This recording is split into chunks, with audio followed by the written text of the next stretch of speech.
This video, I'm going to show this periphery belt here that was done by Corvus Gold back a few years ago. They have an agreement signed with the natives, as you can see down here on the right-hand side, on all the land around our claims, actually, to the north and to the west, and just not very far to the east as well. And south, of course, is the Wrangell St. Elias National Park and Preserve, so there's not any mining there either at this time. Anyhow, I'm going to start this out with this, and then I'm going to go ahead, and the state of Alaska has done a lot of documentation on it as well, this area as well, and I'll show that. And they did an airborne magnetic survey, I'll show that. And the purple in the surveys is the best conductive metals, which is conductive being gold, silver, platinum, copper, maybe even lead. But it's the best conductive metals, that's where the purple is. And the red is good, and the yellow is good as well. So I'll show those in here also. Okay? So now I'm going to start this playing, and I'll discuss it a little bit as we go. This is the same one. This is the Chisna project there. This is Millrock's paperwork. That's their 4 projects going on. This is the state of Alaska that they're showing a lot of all the precious metals and precious REEs in Alaska, and we're right here in this periphery belt. We're right in this area right here. Okay, we're right this end of that belt. Well, not the belt, but this end of that area right there. Okay. Again, we're right here in this area, on this belt, this periphery belt. These are all state of Alaska paperwork.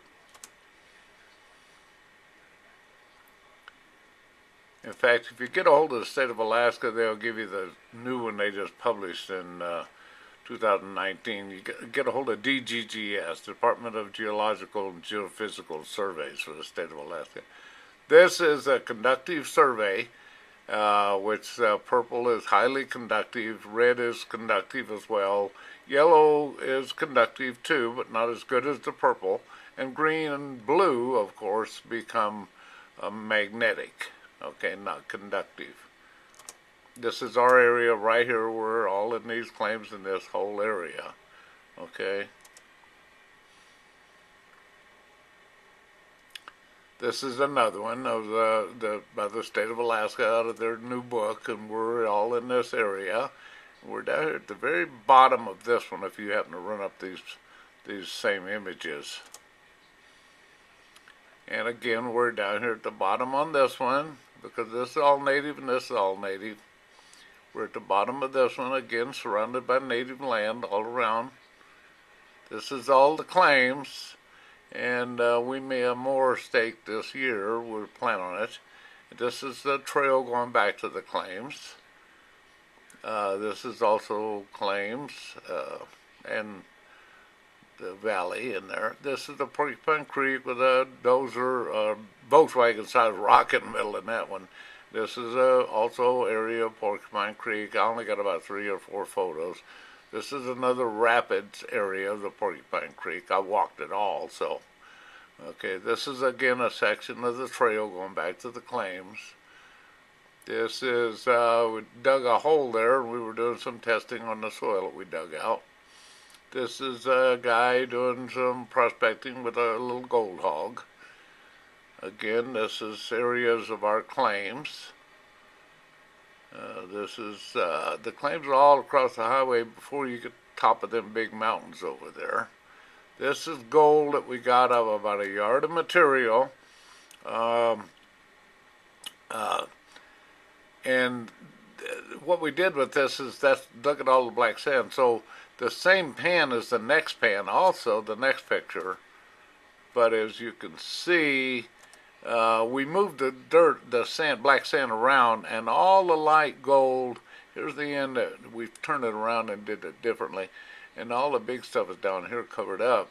And now all this flour gold was exposed that was under that black sand. So there's a lot of gold there in that 1 to 1.5 tons of pay dirt on the creek. out of the creek, about 150 feet. This is another pen got out of the creek this last summer. This is an old miner's cabin. It was built in 1938. It's all rotted and fell down. He used to mine back there. We walked back, and this is his pile of rocks. He'd mined this draw, and he piled up rocks. And he kept mining the draw, going north here. And this is going south, and he kept going way down through here as well to the south. Then I jumped back into the north again, and we walked up further, and there's more piled up rocks. He mined about 1,000 feet or better, okay, by pick and shovel back in '38. All right, this is a mining camp on Slate Creek back in the early 1900s. This is Kennedy Lake. It's on one of our claims. This is a mountain on one of our claims across from Kennedy Lake. This valley, a lot of this is on our claims as well, and maybe those mountains too, I'm not sure, where the photos were taken. So is this, same, we're the same thing here. And this here, I'm sure these are all on our claims. Okay, we go up, there's benches, there's creek bottom, there's benches, and there's mountains, so there's opportunity for everything. And part of this, or all of this, is on our claims as well. This is a miner to the north that has a claim up there, Mike, and he stripped off some overburden. You can see it back there. Then he moved this wash plant over and set it up, and he started running dirt right from here. So he didn't get a lot of overburden. You can see that by the next picture or two. Okay, there's the overburden. There's the trees and grass and moss, and here's the overburden. And then he started mining. And he's getting good gold. This is... some of these are our claims. That's his overburden again. And that's some of our claims. And this is his overburden again back there. And that's some of our claims beyond it around. This is a guy that went down to the creek on a trail and did some prospecting back there. This is kind of how it works, I can pause it or you can pause it. I think all you got to do is hit the space bar to pause it, or how do you do it when you're watching a video. And we're right here in this part of Alaska. If you're coming in from Canada, you'll come in this highway, you'll go to Tok, and then you turn right, or turn left on the Tok cutoff, and it's right down here. Okay, that's where we are in Alaska.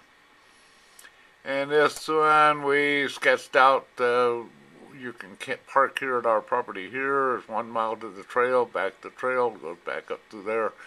Indian land over here, Indian land over here. And that's the claims.